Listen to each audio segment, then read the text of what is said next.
Olá pessoal, tudo bem? Vamos então dar continuidade aos nossos estudos e hoje na aula 5 nós iremos trabalhar o relevo e a hidrografia do continente europeu. Vamos lá? Bom, começando então com o relevo da Europa. Bom, o continente europeu ele possui um relevo pouco acidentado quando comparado com outros continentes, tá certo? Ou seja, ele é um relevo com médias de altitude não muito altas, tá certo? Quando a gente compara, por exemplo, com o continente americano, onde nós temos grandes cadeias montanhosas, né? Como as montanhas rochosas, a Cordilheira dos Andes, ou com o continente asiático, onde a gente tem o Himalaia, tá certo? A Europa não é um continente de altitudes muito elevadas, tá bem? Predominantemente, o continente europeu ele é formado por planícies, tá? Uma grande planície chamada de planície central, que se vocês observarem aí no mapa, é toda essa mancha verde que se estende por quase todo o continente europeu. Além dessas planícies, na Europa nós também temos os planaltos e as montanhas, tá? Os Alpes suíços, os Alpes italianos, ok? E as regiões planálticas também. Bom, devido à movimentação, como que esse relevo se formou, né? Surgiu. Na Europa esse relevo ele vai se formar a partir da movimentação de algumas placas tectônicas, também que fizeram com que surgissem, por exemplo, os Montes Urais e os Alpes. Além disso, o Cáucaso, região caucasiana, ali mais ao sul do território russo, também se formaram, as montanhas dessa região também se formaram a partir dessa movimentação das placas tectônicas. E, além dessas formações todas, nós temos também os Alpes escandinavos, que vão se formar a partir da movimentação dessas placas tectônicas, tá certo? Bom, então, observando aqui o mapa, a gente consegue destacar todas essas formações, né, que foram comentadas. Então, as planícies são todas essas áreas que vocês estão vendo nas cores verdes, tá certo? E aí, se nós prestarmos atenção de norte a sul, nós temos aqui os Alpes escandinavos, tá bem? Aqui nós temos os Alpes italianos e suíços, ok? Aqui nós temos as montanhas do Cáucaso, tá bem? E todas as outras formações que também são de importância, tá bem? E para finalizar, aqui os Montes Urais, tá? Os Montes Urais são aqueles que fazem a fronteira entre a Europa e a Ásia, tá bem? Como se fosse uma fronteira física entre os dois continentes. Tudo bem? Continuando então. Bom, então, de maneira geral, tá bem, para reforçar as características do relevo europeu. O relevo europeu é pouco acidentado quando comparado com outros continentes, está repetindo o que a gente comentou no slide anterior. A gente destaca três formações principais, que são planícies, planaltos e montanhas, também como nós já comentamos, e dentre essas formações merecem destaque a planície central europeia, que é aquela mancha verde do mapa anterior, tá certo? E, além disso, nós temos os Montes Urais, que formam o limite físico entre Europa e Ásia, também conforme comentado, tá bem? Bom, as regiões planálticas do continente europeu, como todos os planaltos ao redor da superfície terrestre, são formações antigas. O que denuncia a idade dos planaltos? O fato deles serem regiões de altitude um pouco mais elevada quando comparada com as planícies, porém de superfície plana. Essa superfície plana, ela denuncia o desgaste que essa formação sofreu ao longo dos anos pela ação do intemperismo, ok?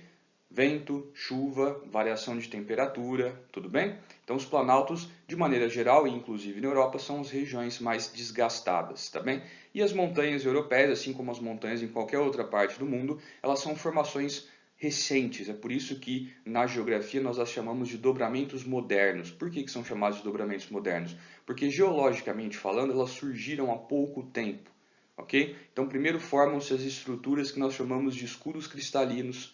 Depois formam-se as estruturas, né, que nós chamamos de bacias sedimentares.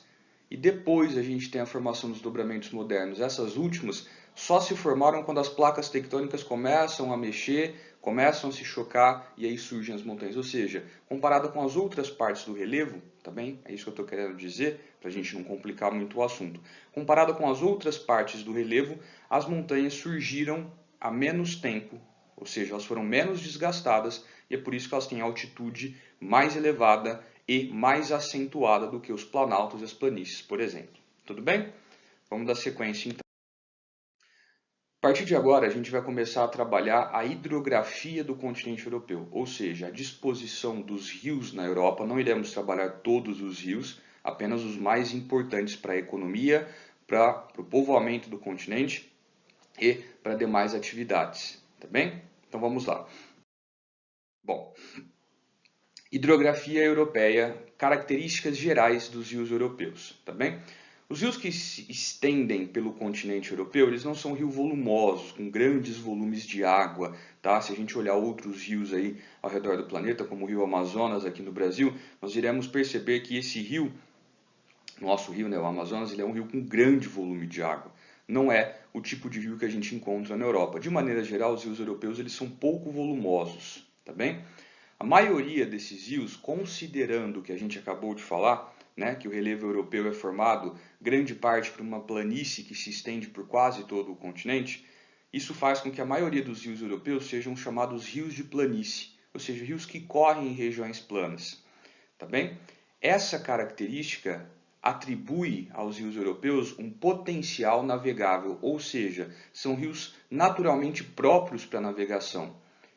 Entendo que se o relevo é acidentado, o rio ele vai percorrer esse relevo acidentado, ele vai ter cachoeiras, tá bem? Essas características dificultam a navegação, coisas que não acontecem, por exemplo, se o relevo é plano ou pouco acidentado, tá bem? No curso do rio você não tem grandes acidentes geográficos, não tem, por exemplo, cachoeiras, então isso favorece a navegação. Então, de maneira geral, os rios europeus são rios de planície, o que favorece a navegação. Só que tem um ponto negativo nisso daí, né?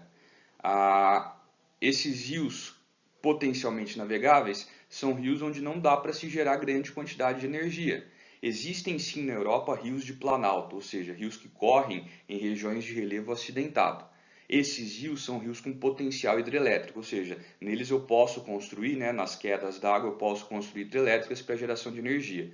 Considerando que boa parte do relevo europeu é formado por uma grande planície, e a maioria dos rios correm por essas planícies, então a maioria dos rios europeus são navegáveis, porém não tem um grande potencial hidrelétrico. Não estou falando que não exista rio com potencial hidrelétrico na Europa, só que é uma quantidade menor, ok? Bom, aí a gente destaca, né, dois rios entre todos esses que vocês estão vendo aqui no mapa, tá bem? O primeiro que a gente vai destacar é o rio Tâmisa, que fica aqui, ó, no Reino Unido. E o outro que nós iremos destacar é o rio Reno, ok? No território alemão. Tanto o rio Tâmisa quanto o rio Reno são rios que têm em suas margens grandes, ou tiveram, pelo menos no caso do Tâmisa, grandes concentrações industriais, tá bem? Essas grandes concentrações industriais que se desenvolveram ao longo desses dois rios fizeram com que as suas margens fossem extremamente desmatadas, degradadas, ok? E os resíduos da indústria poluíram essas águas. O rio Tâmisa ele passou por um processo de limpeza também nas últimas décadas. Hoje ele é o que nós chamamos de rio vivo. Por quê? Porque durante o processo de desenvolvimento industrial esse rio literalmente morreu. A grande quantidade de detritos se decompondo na água retirou praticamente todo o oxigênio e ali não existia mais vida, tá bem?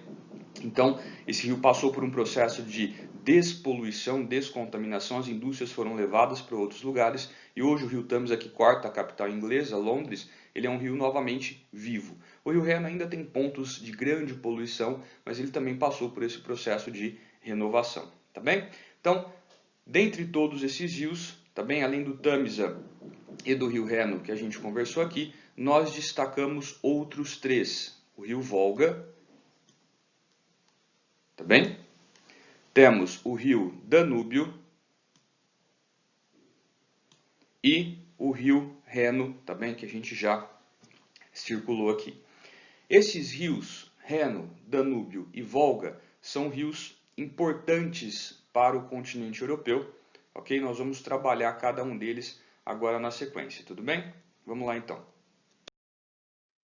Bom, então, só reforçando o que eu disse lá atrás, comparados com rios de outros planetas, os rios europeus não são extensos e nem volumosos, tá bem? Por conta da característica do relevo europeu, eles são rios navegáveis, que nem nós já colocamos também, tá certo? Além de rios, o continente europeu apresenta uma grande quantidade de mares e lagos, tá certo? Todos eles atribuem ao continente um grande potencial navegável. Por exemplo, a gente tem o Mar Mediterrâneo, temos o Mar Negro, o Mar do Norte, ok? Além de vários lagos que existem dentro do continente. Bom, vamos lá. A partir de agora, para a gente encerrar esse assunto, nós iremos trabalhar as características de alguns dos principais rios europeus. Nós vamos começar aqui com o Rio Reno. O Rio Reno ele nasce dentro do território suíço a partir do degelo da neve que se acumula nos Alpes. Tá bem? Então ele é um rio formado pelo degelo dessa neve. Bom, ele faz a fronteira entre a França e a Alemanha, tá certo? E neste percurso ele vai banhar aí a região, uma das regiões mais industrializadas de toda a Europa, motivo pelo qual eu disse lá atrás que as margens desse rio foram desmatadas e as águas poluídas, tá certo? E ele vai desaguar lá no norte do continente europeu, no porto de Roterdã, tá certo? Que é um dos maiores portos também do continente europeu e do mundo, ok? Esse rio, por ter um grande potencial navegável, recentemente ele foi integrado a outro rio europeu também muito grande e importante, que é o rio Danúbio, que eu vou conversar com vocês na sequência. Foi feita aí literalmente uma ponte, né? E por essa ponte passa a água por onde os navios podem transitar de um rio para o outro, ok? Falando nele, no rio Danúbio, ele nasce na Floresta Negra, que localiza-se na Alemanha, e ali ele vai passar e drenar. Drenar é o seguinte, ele vai receber as águas de vários outros rios europeus e vai desaguar no Mar Negro, ali mais ao sul do continente europeu, tá certo? Ele vai passar, além da Alemanha, pela Áustria, pela Eslováquia, pela Hungria, pela Sérvia, pela Bulgária, pela Romênia e pela Ucrânia. E dentro de cada um desses países ele passa por importantes regiões industriais também. Então, o rio Danúbio hoje ele é um importante eixo de integração econômica entre todos esses países. E ao longo da história, o rio Danúbio foi um importante eixo de interiorização da ocupação do continente europeu. Conforme as populações foram ocupando o que hoje é a Europa, foram se dirigindo, tá bem, para dentro do continente europeu, elas foram então ocupando, foram usando as águas do rio para poderem se dirigir até essas regiões, tá certo?